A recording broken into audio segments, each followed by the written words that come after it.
Hello మాస్టారు, ఏవండే madam గారు, ఇవాళ మా అమ్మ చేసే చికెన్ ఫ్రై రెసిపీ మీ అందరికీ చూపిద్దామని చెప్పి మా ఆయన దగ్గర నుండి మైక్ లాగేసుకున్నానండి. ఓ ఒళ్ళే ఇలా వెళ్ళి అలా వచ్చేసరికి మైకులు కూడా మాయమైపోతున్నాయండి. కానీ ఏ మాటకా మాట మా అత్తగారు చేసే చికెన్ ఫ్రై రుచి అద్దిరిపోతుంది. మొన్న పండక్కి అత్తగారింటికి వెళ్ళినప్పుడు ఈ చికెన్ ఫ్రై రెసిపీ చేసిన గిన్నె మొత్తం కడగాల్సిన పని లేకుండా ఊడ్చేసాం. మీ అందరికీ కూడా ఈ చికెన్ ఫ్రై రెసిపీ చూపిస్తాను, వీకెండ్ కి ఇచ్చి పడేయండి. ఇక రెసిపీ విషయానికి వస్తే ముందుగా ఒక ఉల్లిపాయని సన్న ముక్కలుగా, 4-5 పచ్చిమిరపకాయలని చీలికలుగా కోసి పెట్టుకోండి. గ్రేవీ కోసం ఒక 3 ఉల్లిపాయల్ని మెత్తటి పేస్ట్ లా గ్రైండ్ చేసి పెట్టుకోండి. 1 కిలో శుభ్రంగా కడిగి పెట్టుకున్న చికెన్ లోకి 1/2 కప్పు పెరుగు, మీరు తినే రుచిని బట్టి అల్లం వెల్లుల్లి ముద్ద, ఇంట్లో ఉంటే వెన్న లేదా మీగడ, రుచికి సరిపడా ఉప్పు, కూరకి రంగు వచ్చేలా కారం, ఒక చిటికెడు పసుపు, వంట నూనె, గ్రైండ్ చేసి పెట్టుకున్న ఉల్లిపాయ పేస్ట్ ని వేసుకొని చికెన్ ముక్కలకి మసాలాలన్నీ పట్టేలాగా కలుపుకోండి. ఈ చికెన్ ఫ్రై లోకి బోన్లెస్ ముక్కలు ఎక్కువగా ఉంటే బాగుంటుంది, గుర్తుంచుకోండి. టైం ఉంటే గనక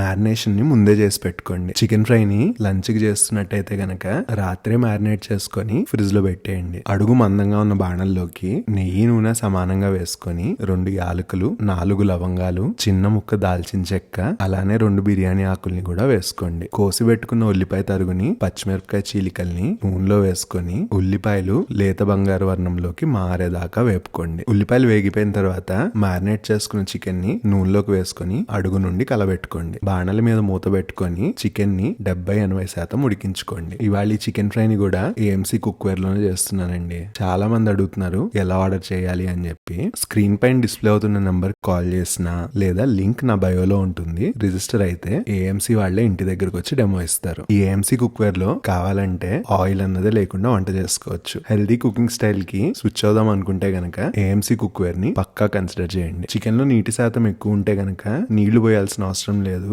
అదే చికెన్ డ్రైగా ఉంటే గనక కొంచెం మంచినీళ్లు పోసుకొని చికెన్ ని 70-80% మూత పెట్టి ఉడికించుకోండి. 70-80% ఉడికిపోయిన తర్వాత ఇక మూత తీసేయండి. కూరలో ఉన్న నీళ్లంతా ఇంకిపోయేదాకా చికెన్ ని వేపుకుంటా ఉండండి. బాణల మీద మూత తీసిన దగ్గర నుండి చికెన్ ని మీడియం ఫ్లేమ్ మీద వేపుకోండి. ప్రతి 5 నిమిషాలకి కలుపుతూ ఉండండి, లేదా అడుగంటేస్తుంది, గుర్తుంచుకోండి. చికెన్ లో నీరంతా ఇంకిపోయిన తర్వాత కూరకి సరిపడా గరం మసాలాని, అలానే చికెన్ మసాలాని వేసుకొని ఒకసారి చక్కగా కలుపుకోండి. మసాలా 2-3 నిమిషాలు వేగి చికెన్ ఫ్రై పొడి పొడిలాడటం మొదలవుతుంది. ఇక అప్పుడు ఒకసారి ఉప్పు సరి చూసుకొని చివరిగా ఇంకొన్ని పచ్చిమిరపకాయ చీలికలు, చేతి నిండా కరివేపాకుని వేసుకొని చికెన్ ఫ్రై ని అడుగు నుండి మంచిగా కలుపుకోండి. అంతే అండి, ఈ చికెన్ ఫ్రై మీకు ఇష్టమైనంత పొడి పొడిగా వచ్చాక పొయ్యి మీద నుండి దించేసుకోండి. ట్రై చేసి ఎలా వచ్చిందో పక్కా కమెంట్ చేయండి.